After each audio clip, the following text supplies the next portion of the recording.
ఓం వసుదేవసుతం దేవం కంసచాణూరమర్దనం దేవకి పరమానందం కృష్ణం వందే జగద్గురుం. జగదేక వీరుడైనటువంటి అర్జున వారికి జగద్గురు అయినటువంటి శ్రీకృష్ణ పరమాత్మ యొక్క పాదపద్మాలకు నమస్కారాలు చేస్తూ మనము ఈ రాహుకేతువుల మార్పుల వలన జరిగేటటువంటి పరిణామాలు మనం తెలుసుకుందాం. రాహుకేతువుల మార్పు మే నెల 2025 సంవత్సరంలో మే 18 నుంచి రాహుకేతువులు మారుతున్నారు. మేన రాశిలో నుంచి కుంభరాశిలోకి రాహు మారితే మరి కేతువు మీ యొక్క కన్య నుంచి సింహరాశిలోకి మారుతున్నాడు. అసలు రాహువు ఎంత ప్రమాదకరమైనటువంటి వ్యక్తి అంటే ఇంకా శనీశ్వరుడే బెటర్ ఏమో అనిపిస్తుంది. ఎందుకంటే రాహు డైరెక్ట్ ఉన్మాదమే అన్నమాట, పిచ్చికిచ్చేస్తాడు. మరి అందువల్లనే చాలామందిని చూడండి, రాహువు అని అనగానే అష్టమ రాహు ఉంటే కనుక వాళ్ళకి పిచ్చెక్కడం ఖాయం అనమాట, మెంటల్ టెన్షన్స్. సో ఇప్పుడు ఎర్రగడ్డ మెంటల్ హాస్పిటల్లో ఉన్న వాళ్ళని, ఆగ్రా పాగలకానంలో ఉన్న వాళ్ళందరికీ కూడా అష్టమ రాహువే. అలాగే ఈ యొక్క కేతువును కనుక మనం తీసుకున్నప్పుడు మరణతుల్యమైనటువంటి ఫలితాలను ఇచ్చేస్తుంది. మరి సింహరాశిలో ఉన్నటువంటి కేతువు మరి ఈ యొక్క మకర రాశి వాళ్ళకి మనం ఎగ్జాంపుల్గా తీసుకుంటే అష్టమ కేతువు సుసైడ్ చేసుకోవాలనిపిస్తూ ఉంటుంది 10 నిమిషాలకి. అయితే ఈ యొక్క శని ఏం చేస్తాడంటే ఈ రాహువుని కంట్రోల్లో పెట్టాడు. కంట్రోల్లో పెట్టి తాను ఇచ్చేటటువంటి మారకాలను కానీ, తాను ఇవ్వదలుచుకున్నటువంటి కష్టాలను కానీ రాహు ద్వారా ఇప్పిస్తాడు. అలాగే రాహు అంటే ఏంటండి, కన్ఫ్యూజన్ అన్నమాట. ఆ కన్ఫ్యూజన్ వల్ల ఎవరైతే చెప్పినా వినరు, డెసిషన్ మేకింగ్ పవర్ ఉండదు. ఇప్పుడు ఉదాహరణకి మనము అష్టమ రాహు ఉన్నవాళ్ళు లేకపోతే పంచమ రాహు ఉన్నవాళ్ళను మనం తీసుకున్నట్లయితే వాళ్ళకి అబార్షన్లు అయిపోతాయి. రెండవది మనం చెప్పిన మాట ఎట్టి పరిస్థితుల్లో వినరు. వాళ్ళతో మనం ఎన్ని సంవత్సరాలు ఉన్నా సరే టైం వేస్టే. చాలామంది భర్తలు పాపం పంచమ రాహు ఉన్న భార్యలను చేసుకుంటారు. ఇంకా మీరు ఎన్నన్నా చెప్పండి, ఎన్ని సంవత్సరాలైనా చెప్పండి, వాడు మాలరు వారు చెప్పిందే చెబుతారు. కాబట్టి అటువంటి భర్తలు శుభ్రంగా నోరు మూసుకొని కాపురాలు చేస్తారు తప్ప వాళ్ళతో వాదించినా వేస్ట్ అనమాట. అంత డేంజర్ ఈ రాహు. మరి దీన్ని ఎవరండి మరి దీన్ని సప్రెస్ చేసేది అంటే గురుగ్రహం సప్రెస్ చేస్తాడు. అంటే గురువు అంటే నాలెడ్జ్ ఎప్పుడైతే వస్తుందో, వాస్తవికత అనేటటువంటిది ఎప్పుడైతే తెలుస్తుందో అప్పుడు ఆటోమేటిక్గా కన్ఫ్యూజన్ అనేది పోద్ది. అందువలన లాజికల్గా చెప్పాలంటే కాబట్టి రాహువుని సప్రెస్ చేయడం కోసం మనము గురువు అనుకూలత మనము పెంచుకోవాలి. అంటే ఏంటంటే ఏదో గురుగ్రహానికి ఏదో పూజలు చేసేయడమో లేకపోతే పసుపు కుంకాలు వేసేయడమో అలా కాదు. మనకి గురువులు ఉంటారు. మీకు చిన్నప్పుడు పాఠాలు చెప్పిన గురువులు అవ్వచ్చు, లేకపోతే ఆధ్యాత్మిక గురువులు అవ్వచ్చు, జ్యోతిషము ఇవన్నీ చెప్పేటటువంటి వాళ్ళు ఎవరైతే యథార్థమైన జ్ఞానాన్ని, వాస్తవికమైనటువంటి జ్ఞానాన్ని, ట్రూత్ని, ఎగ్జాక్ట్ అబ్జల్యూట్ ట్రూత్ని ఎవరైతే అందిస్తారో అటువంటి వాళ్ళు చెప్పేటటువంటి మాటలను బట్టి మీకు ఈ రాహు సప్రెస్ అవుతాడు. అప్పుడు కన్ఫ్యూజన్ పోతుందన్నమాట. ఈ గురువు చెప్పేటటువంటి మాటలు యథాతథంగా మీరు ఫాలో అయితే సరిపోతుంది, కన్ఫ్యూజ్ అయిపోతుంది. ఈ విధంగా మనకి ఇప్పుడు ఈ రాశులు, ఈ రాహుకేతువుల మార్పుల వల్ల 12 రాశుల వారికి ఎలాంటి మార్పులు తీసుకొస్తుందో మనం ఒక్కొక్క రాశి వారిని చూద్దాం.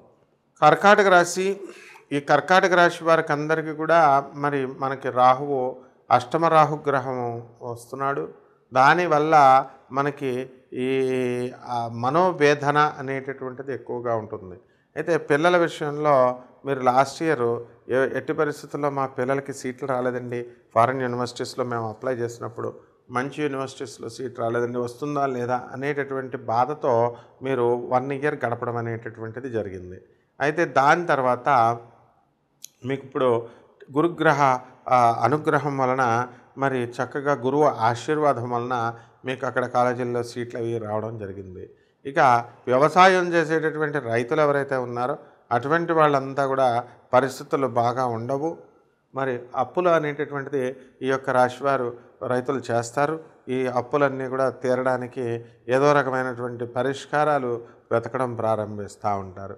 కొత్త వ్యాపారాలు చేయాలి అనేటటువంటి ఆలోచనలతో మీరు ముందుకు వెళ్తూ ఉంటారు. మొట్టమొదటిగా ఇనప వ్యాపారము అనేటటువంటిది ఈ కర్కాటక రాశి వారు చేయాలి. మరి ఈ కర్కాటక రాశి వారు అది తప్ప మిగతావన్నీ చేయడానికి అవకాశాలు ఉంటాయి.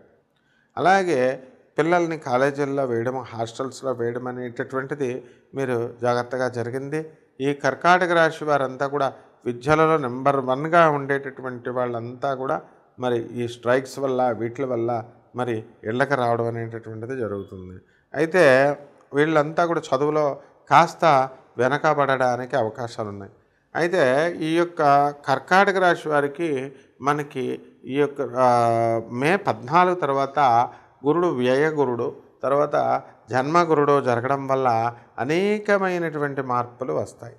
పోలీస్ స్టేషన్లు, కోర్టులు ఇటువంటి వ్యవహారాలలో మీకు పిలుపులు అనేటటువంటిది రావడానికి అవకాశాలు ఉంటాయి. తర్వాత వీటి నుంచి మీరు అన్నీ కూడా అధిగమించి ముందుకు వెళ్ళిపోవడం అనేటటువంటిది జరుగుతుంది. అయితే ఈ యొక్క రాశివారు పాపులర్ అవ్వడానికి ఎక్కువగా అవకాశాలు ఉన్నాయి. కాబట్టి ఉద్యోగాల్లో ట్రాన్స్ఫర్లు రాలేదండి అని బాధపడుతున్నటువంటి వాళ్ళందరికీ కూడా మరి ట్రాన్స్ఫర్లు రావు మీకు. ఈ విధంగా ఈ యొక్క రాశివారి విద్యార్థులు ఎవరైతే ఉన్నారో అటువంటి వాళ్ళంతా కూడా బ్యాక్లాగ్స్ వదిలేసుకొని మీరు ముందుకు వెళ్ళడం అనేటటువంటిది జరుగుతుంది. అంటే ఎవరైతే ప్రభుత్వ ఉద్యోగాల పరీక్షలు రాస్తున్నటువంటి వాళ్ళు ఉన్నారో అటువంటి వాళ్ళందరికీ కూడా సీట్లు రావడానికి అవకాశాలు ఉన్నాయి. ఆ విధంగా మీ ఇంటి దగ్గర ఉన్నటువంటి వాళ్ళతో, మీ ఇంటి పక్కన ఉన్నటువంటి వాళ్ళతో మీరు ఎంత మంచిగా ఉన్నప్పటికీ కూడా మరి వీళ్ళంతా కూడా దెబ్బలాటలు ఇలాంటివన్నీ కూడా ఆడడానికి అవకాశాలు ఉంటాయి. అలాగే మీరు భార్యాభర్తలు ఎవరైతే ఉన్నారో అటువంటి వాళ్ళ కర్కాటక రాశి వాళ్ళు విడిపోయి 4 సంవత్సరాలుగా గత 5 సంవత్సరాలుగా కొట్లాటలు కొట్టుకుంటూ ఉండడము, అలాగే ఈ యొక్క వివాహాలకు సంబంధించినటువంటి ప్రయత్నాలు చేసుకుంటూ ఉండడము, ఆ విధంగా ఉన్నటువంటి వారు ఇప్పుడు పాత సంవత్సరాల్లో పెట్టుకున్న వాళ్ళందరికీ కూడా మనకి ఆనరబుల్ జడ్జెస్ మరి కేసుల వల్ల విడాకులు మంజూరు చేయడం అనేటటువంటిది జరుగుతుందన్నమాట. ఇక సినిమా ఫీల్డు, ఈ యొక్క కమర్షియల్ ఫీల్డ్లో ఉన్నటువంటి వాళ్ళు, మరి ఈ టెక్నికల్ ఫీల్డ్లో ఉన్నటువంటి వాళ్ళు రాణించడానికి అవకాశాలు ఉన్నాయి.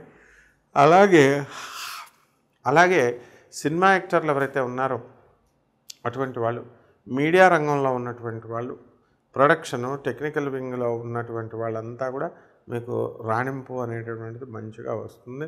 ఆ విధంగా ఈ యొక్క రాశి వారంతా కూడా ఓళ్ళకి ఎక్కువ వెళ్ళడానికి అవకాశాలు ఉన్నాయి. ఈ రాహు కేతు గ్రహాలను మనము శాంతి చేసుకోవడం కోసం కొన్ని పరిహారాలు మనం చేసుకోవాల్సినటువంటి అవసరం ఉందండి.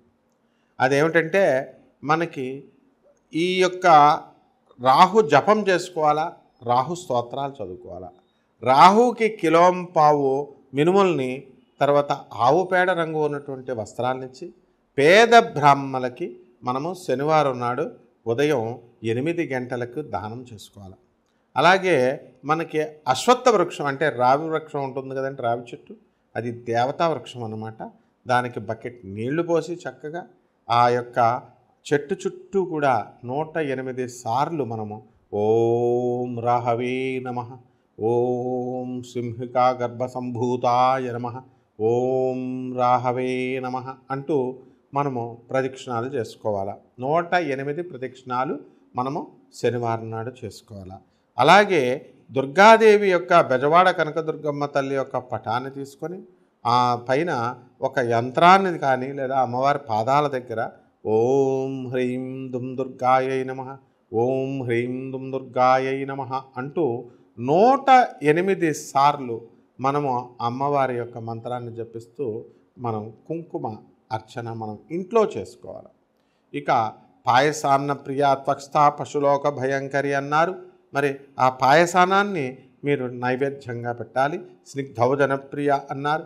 అందువలన దానిపైన చక్కగా ఇంత ఆవు నెయ్యిని నైవేద్యంగా పెట్టాలి. ఇకపోతే కేతువు కోసం కేతు ఈ యొక్క జపం చేసుకోవాలా, స్తోత్రాలు చదువుకోవాలా.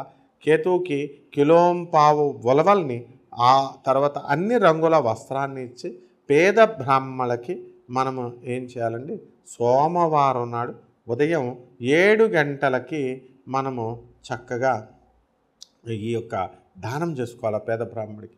అంతేకాకుండా ఉలవ చారును కాసి మరి పెరుగుతో మొత్తం అక్కడ ఉన్నటువంటి పేదవాళ్ళు, అనాథలు, వృద్ధులు, సాధువులు ఎవరైతే ఉన్నారో వాళ్ళకి అన్నదానం చేయడం ద్వారా మీకు ఈ కేతుదోషం పోతుంది. అంతేకాకుండా మనము గరిక గడ్డిని తీసుకొని గరిక గడ్డితో ఓం గణేశాయ నమః అనేటటువంటి మహామంత్రంతో మనము గణపతి ఆరాధన చేయాలి. ఆ విధంగా చేసిన తర్వాత చక్కగా గణపతి మహారాజుకి లడ్డూల్ని కానీ మరి కుడుముల్ని కానీ నైవేద్యంగా పెట్టి మనం సోమవారం నాడు కనుక చేసినట్లయితే ఈ కేతు దోషం కూడా పోతుంది. ఇకపోతే జంట నాగులు ఉన్నటువంటి చోట ఎక్కడైనా సరే, ఏ గుడిలో అయినా సరే మీరు చక్కగా వాటి మీద పాలు పోసుకొని పంచామృతాలతో మీరు ఓం రాహవే నమః, ఓం కేతవే నమః అంటూ చేసుకోవాలి.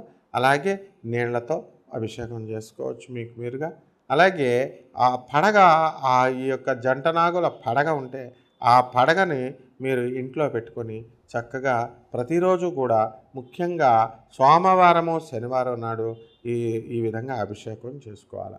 అలాగే మనము ఒక రాగి చెంబులో చక్కగా పసుపు, కుంకుమ, అక్షతలు, పైన ఒక పుష్పాన్ని, గులాబీ పుష్పాన్ని కానీ లేదా చామంతి పుష్పాన్ని కానీ ఆ సీజన్లో దొరికేటటువంటి దాన్ని మనం తీసుకొని ఆగ్నేయ మూలంలో మనం పెట్టాలి. ఆగ్నేయ మూలంలో పెట్టిన తర్వాత చక్కగా ఈ యొక్క రాహుకేతువుల్ని స్మరించుకున్నట్లయితే సకల దోషాలు పోయి మీకు ఈ సంవత్సరంన్నర పాటు కూడా మీరు సుఖశాంతులతో ఉంటారు. ఇల్లు లేనటువంటి వాళ్ళు ఇల్లు కొంటారు, పెళ్ళాలు లేనటువంటి వాళ్ళకి పెళ్ళాలు వస్తారు, మొగుళ్ళు లేనటువంటి వాళ్ళకి మొగుళ్ళు వస్తారు, పిల్లలు లేనటువంటి వాళ్ళకి కవల పిల్లలు పుడతారు. ఇందులో శాస్త్రం చెప్పేది. మీరు పిల్లలంటే ఏదో ఒక పిల్లడు పుడతాడు అనుకుంటారు కదా, రాహుకేతువులు ఉంటేనే కవల పిల్లలు పుడతారు. ట్రిప్లెట్స్ అని పుడతారు, అంటే జంట. అలాంటి 3 రెళ్ళు 6 పిల్లలు పుట్టిన వాళ్ళు ఉన్నారు. ఫారెన్లో మీరు న్యూస్ చూసుంటారు. 8 మంది పిల్లలు కూడా పుట్టినట్టుంటారు, డూప్లెట్స్. ఇలా ఉంటారనమాట. కాబట్టి పుష్కలమైనటువంటి మీ యొక్క సమస్త సమస్యల్ని ఈ రాహుకేతువులు పరిష్కారం చేస్తే ఈ చిన్న చిన్న పరిష్కారం ద్వారా శుభమస్తు.